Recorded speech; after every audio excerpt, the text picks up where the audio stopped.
بسم الله الرحمن الرحیم. السلام علیکم ورحمۃ الله وبرکاتہ. قدرمنو د رزل ټي وي طرف نه محمد علي جوهر تاسو په درنه خدمت کې حاضر دی. ښاغلی سلیم اکبر صاحب موږ سره موجود دی. دې سره لږ شان خبرې ترې کوو. سلیم اکبر صاحب نن سبا یو عامه خبره دا کېږي چې د قرضو بوج دی په قوم باندې او دغه شان په ملک باندې او په حکومت باندې او ځینې حکومت وایي چې قرضې به نه اخلو، بیا هم هغې قرضې مجبوري شي چې واخلي. ستاسو تجویز څه دی چې دا قرضې به ختمېږي څنګه؟ بسم الله الرحمن الرحیم. محمد جوهر صاحب یو پیر بیا ستاسو مننه چې تاسو موږ دعوت راکړو. محمد صاحب ډېره ساده خبره ده. موږ به د ځان مثال واخلو. که په تا باندې قرضې رالي یا ما باندې قرضې رالي، موږ به څه کوو؟ موږ به د خپل عزت دپاره، د خوددارۍ دپاره او د آرام ژوند تېرولو دپاره لومړنۍ خپل اساسي خرڅو چې پردي قرضونه ختم شي. نو بیا که ما ته سړه میلاویږي او که ګرمه میلاویږي نو په اطمینان به میلاویږي او بیا به زه خپل کار هم کولی شم.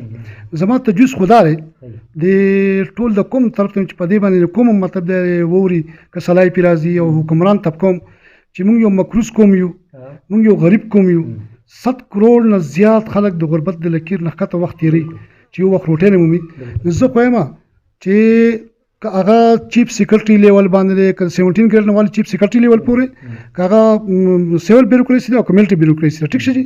او زمونږ د وزیر مشر نه والي تر صدر مملکت وزیر اعظم پورې چې دا ټول په دې قوم باندې مرحم وکړي، په ځان مرحم وکړي، یو قانون پاس کړي چې 2 کال نه زیات په بنګله کې سرکاري کې به یو ملازم، یو سرکاري ملازم افسر به نه اوسي او خپل مراعات تم کم کی، کم از کم 50% دې کې کټینګ وکړي، ټیک شي. او دا کوم گورنر هاوس چې کوم دی په ځای چې دې کې مته دا کوم دی په وخت تیری دا په مارکیټ ویلیو باندې خرڅ کړی شي. که وزیر اعظم هاوس ته، که صدر هاوس ته، که گورنر هاوس دی او یا نور سرکاري ملکیت رست هاوسز چې دا شی ډېر جوړ شوي دي او حکومت ته فایده نشته، دا که مارکیټ ویلیو باندې خرڅ کړی شي زما رف حساب پې کړی کېدای شي زما رف حساب غلطي، خو کم از کم 60,000 ارب روپۍ به له دې نه راشي. او په موږ باندې دې وخت قرضه چې کومه ده ملکي بین الاقوامي د بهر داسې 41 ارب ډالر ده، یعنې مطلب 41,000 ارب ده. نو دا به موږ ته 20,000 ارب دا به موږ ته بچت شي، یو قسم د 2 کالو 3 کالو بچت په تاله راشي ډایرکټ. خو دا خو به یو شي.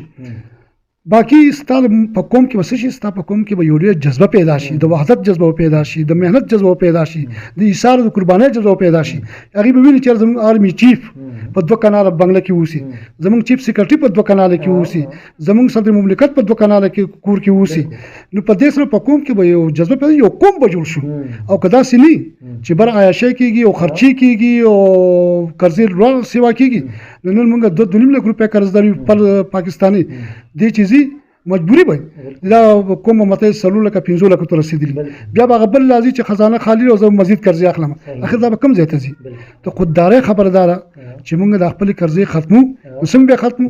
چې سرکاري املاک چې څومره دي دا خرڅ کو په مارکیټ ویلیو باندې، دا نه چې مطلب چیف سیکرټري او جن پونه نه، په مارکیټ ویلیو باندې کولو اکشن باندې او هغې چې کوم پیسې راشي نو دا مال چې کوم ایسټیمیټ وکړو دا خو ډېر کم دی، دا به انشاءالله دې ډېر زیات وي. ته بیا قوم کې جذبه ګوره او مینه ګوره، محبت ګوره، قرباني ګوره. ډېره زیاته مننه. سلیم اکبر صاحب موږ سره نن موجود و په پروګرام روانې چارې کې او دوی تجویز ډېر زبردست چې که چېرې سادګي اختیار کړی شي د بره سطح نه او دغه شان بیا چې دا کم قومي املاک دي دا په ښه نرخ باندې د مارکیټ ویلیو باندې خرڅ کړی شي، یقینا چې زموږ قرضې هم ختمېږي او موږ ته به بچت هم به لاره شي. ډېره زیاته مننه او شکریه.